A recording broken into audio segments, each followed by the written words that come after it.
Enfin, je vous garantis que moi, ce que j'ai vu sur la route qui était en train de bosser et qui n'était pas avec nous là aujourd'hui, ils ont pris des SMS.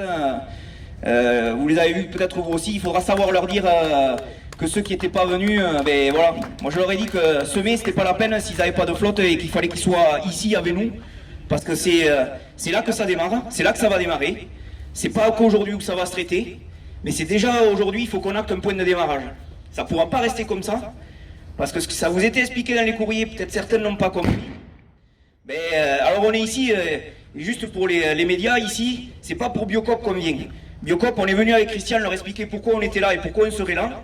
Quand on accueille dans son bâtiment, ne serait-ce que pour avoir une boîte à lettres et de FNE 65, qui est dans les structures qui ont porté un recours juridique contre les pratiques de l'irrigation. Alors ça va au-delà de la vallée de l'Adour, des Hautes-Pyrénées, c'est toute la vallée de l'Adour, que ce soit dans les Landes, le Gers, les Pyrénées-Atlantiques et les Hautes-Pyrénées, qu'il y ait de l'eau dans un lac privé ou que ce soit quelque chose d'un lac qui serve à de l'étiage l'été, que vous soyez dans une rivière, que vous soyez dans un puits, tout le monde est dans le même bain, voilà, comme dit Christian. Tout le monde, pour cette année, on peut irriguer avec un quota d'eau qui sera quasiment entre 40 et 50% moins élevé que ce que l'on utilise en moyenne sur les 10 dernières années. Donc oubliez l'an dernier c'est la moitié que vous avez droit. Donc si on a une année comme l'an dernier, c'est pour ça que je disais à ceux qu'on voyait sur la route, c'est pas la peine de démarrer, on ne fera pas grand chose à part du tournesol. Voilà, les campagnes seront jaunes et les paysans ils auront le sourire au fond des chaussettes. Là-dessus, 2021, ça c'était pour 2021, on va dire, il n'y a que moitié mal, on avait un peu d'eau. 2022, le pompon, c'est pour ça qu'on peut aller en suivant s'en expliquer. Alors c'est pas notre préfet, mais de toute manière c'est un des représentants de l'État sur ce département, c'est la préfète des Landes qui pouvait signer une autorisation de prolongement des autorisations que l'on a le temps que, je vous rassure, on fasse 2 années d'études avec toutes les dizaines d'euros qui vont bien entendu derrière. Voilà, c'est des dizaines quand ça flirte et ça dépasse pas les centaines d'euros, de milliers d'euros pour arriver à prouver que l'on arrive à pouvoir prélever de l'eau dans le sous-sol, là où on ne voit rien. En plus, personne ne sait dire qu'est-ce qu'il y a, qu'est-ce qu'il y reste, comment on peut s'en servir. Donc ça, 2022, mais 2022 c'est simple, il n'y a pas à date aujourd'hui, vous n'aurez pas d'autorisation d'irriguer. Donc, pas la peine d'acheter le gasoil. Dans certains territoires, ça ne sert à rien. 2022, zéro irrigation. Donc c'est pour ça que je vous disais tout à l'heure, c'est pas de la rigolade. Le point de démarrage, chaque département faisait aujourd'hui une action parce qu'en cette journée, elle était symbolique parce que c'était la journée mondiale de l'eau. Alors, si ça ne parle pas, la journée mondiale de l'eau, ben voilà, c'est quelque chose, un repère. Alors on sait que, et ça vous l'avez bien compris dans vos pratiques, dans vos usages, notamment l'été, quand on sait que ben, l'eau, il faut la préserver et la valoriser du mieux que l'on peut, ce que vous faites au travers des accompagnements que toutes les structures peuvent vous donner et vous aiguiller pour arriver à pousser toutes ces cultures que l'on a et ces cultures que l'on met en place pour les retrouver ici, pour des biens alimentaires pour notre population. Notre population, mais du coup, qui a su s'en rappeler pendant le premier confinement en mars. Et si refaisait la même, si on reprend à zéro, passer par un été comme avec les règles de jeu que l'on a, mais on sait qu'on ne peut pas démarrer un match et qu'on ne pourra pas remplir les bâtiments qui servent à l'alimentaire. Voilà pourquoi un point de démarrage. Point de démarrage, c'est signé tout à l'heure, je le disais, par le préfet de bassin. C'est le préfet de bassin pour nous, c'est les Landes. L'État landais, on va dire, s'est pas mis en route au bon moment, n'a pas signé les bons documents quand il fallait, pour arriver à ce que l'on puisse travailler tranquillement et sereinement, que vous, agriculteurs, producteurs de biens alimentaires, vous puissiez faire votre job, nourrir la population qui a su répondre présente aussi dans son acte de consommation. Mais aujourd'hui, si on ne peut pas produire sur notre territoire, tout ce qui est vente directe, tout ce qui est producteurs locaux, tout ce qui est filière longue que l'on peut retrouver dans les cantines, ben ça viendra d'ailleurs, quoi. Ça sera pas fait chez nous, ça sera fait ailleurs. Ailleurs, comme eux, ça traversera en bateau, ça on le sait tous comment ça peut finir.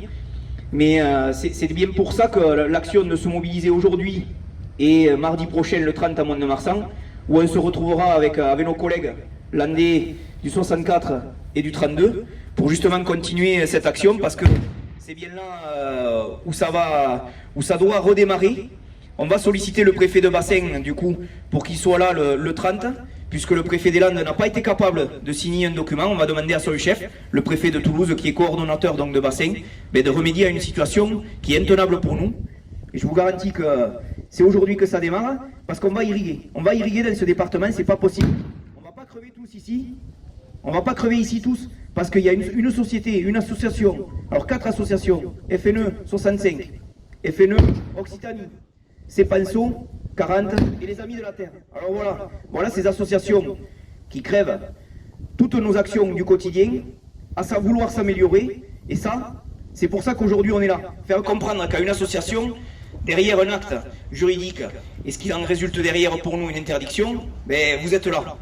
Et ça, il faut bien qu'ils comprennent qu'il faut réfléchir un peu aussi. Les pratiques, vous avez su les améliorer.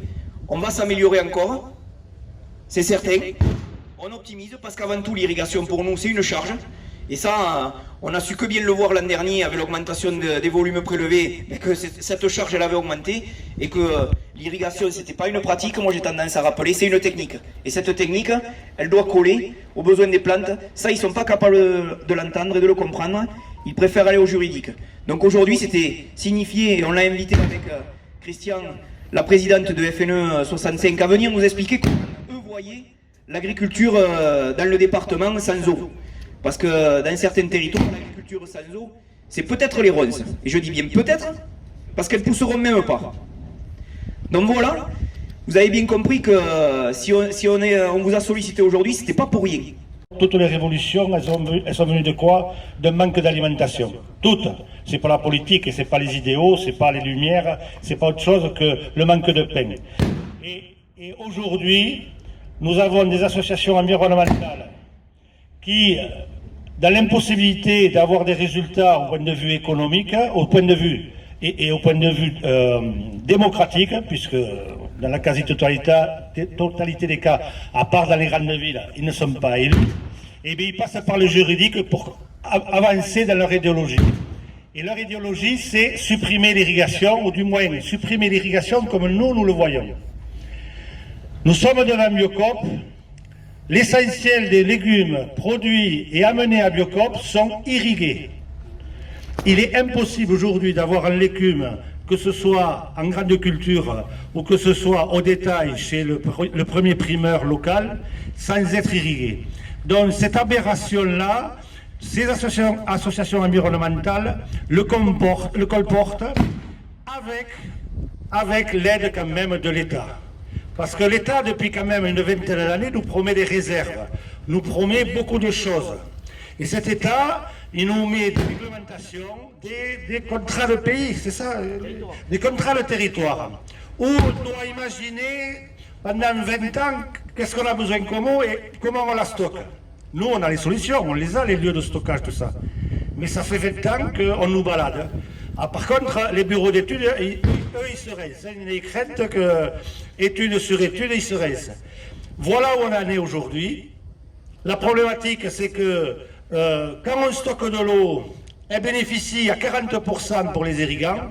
Les autres 60%, c'est pour le milieu. C'est-à-dire que nous faisons des stockages, nous finançons des stockages, mais nous n'en profitons qu'à 40%. Par contre, pour les payer, c'est 60% qui viennent de l'agriculture. Sur la durée d'amortissement, c'est l'agriculture qui finance. Et ça, il faut quand même arrêter. On ne peut pas continuer comme ça et en plus nous mettre des bâtons dans les roues. Moi, ce que je vous propose, c'est que si c'est arrêté, si déjà l'État ne fait pas appel à la décision du tribunal administratif, cet appel, il n'y a que lui qui peut le faire, puisque le tribunal administratif a condamné l'arrêté préfectoral d'attribution des volumes. Donc c'est déjà à l'État, et on va aller le voir tout à l'heure, on va aller le voir aussi à Mont-de-Marsan le 30, à faire appel. Parce que, d'après nos responsables, il se fait tirer un peu l'oreille. Je ne sais pas pourquoi, il n'a pas envie de faire appel. On ne sait pas pourquoi. Est-ce qu'il a peur de perdre un appel? Est-ce que c'est pas un moyen politique de faire de l'électoralisme pour les élections futures, les futures alliances entre les écolos et les autres?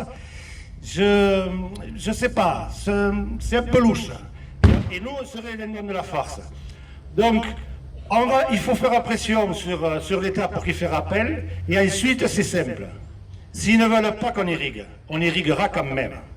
On irriguera quand même, mais en plus, moi, ce que je vous propose, c'est que tous les gens qui se baladent le long de nos cours d'eau, de nos rivières, de nos bandes enherbées, eh bien, il faut les virer.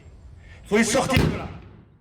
Parce que eux, quand il faut se balader, quand ils veulent marcher, faire du vélo, même plus, ou du cheval, et ainsi de suite, il faut qu'on leur laisse le passage. Et maintenant, ce passage, s'ils ne veulent pas qu'on irrigue, eh bien, ils ne l'auront plus. Il faut les fermer. Tous ces chemins qui nous appartiennent, c'est les longs des cours d'eau qui nous appartiennent, tous les gens qui viennent se balader, il faut les virer. Manu militari s'il faut. Parce qu'on ne peut pas d'un côté nous exiger un certain nombre de conditions dans notre profession, que ce soit sur les produits phytosanitaires, que ce soit pour l'irrigation, et ainsi de suite, que ce soit toujours les mêmes qui fassent les efforts, et qu'en retour on n'ait rien. Donc, moi je vous propose ça dans le futur. Nous allons voir les pressions que l'on peut faire sur l'État pour qu'il fasse appel. Et ensuite, ce n'est que partie remise. C'est un travail, c'est une lutte de longue haleine auquel on s'engage. Là, je vous préviens. Comme disait Liliane tout à l'heure, ceux qui sont restés à préparer et même, je ne sais pas, semer, ils ont un peu tort. On travaille pour tous ces gens-là. Il faudra leur rappeler, tous les jours quand vous les rencontrez, il faudra leur rappeler. Aujourd'hui, on en est au premier jour. Et c'est un travail de plusieurs mois qui s'annonce et qu'il faut qu'à tout prix, on gagne. Et de toute façon, si on ne gagne pas, si l'État ne veut pas agir, il faudra qu'on agisse, nous, dans nos campagnes, localement, à faire comprendre à tous ceux qui veulent utiliser nos champs comme terrain de loisirs qu'ils n'ont rien à faire ici. C'est dommage que ce soit encore pour lutter contre une association environnementale qui essaie de faire croire à tout le monde qu'elle lutte pour la durabilité de notre planète et de notre espèce. Aujourd'hui, on est tous là surtout pour l'irrigation, mais surtout pour la sécurité alimentaire de notre pays et pour la souveraineté alimentaire de notre pays. Donc on va continuer d'irriguer, qu'on ait les autorisations ou pas, et on fera ce qui est bon pour nous, et ce qui est bon pour nous sera bon pour les Français.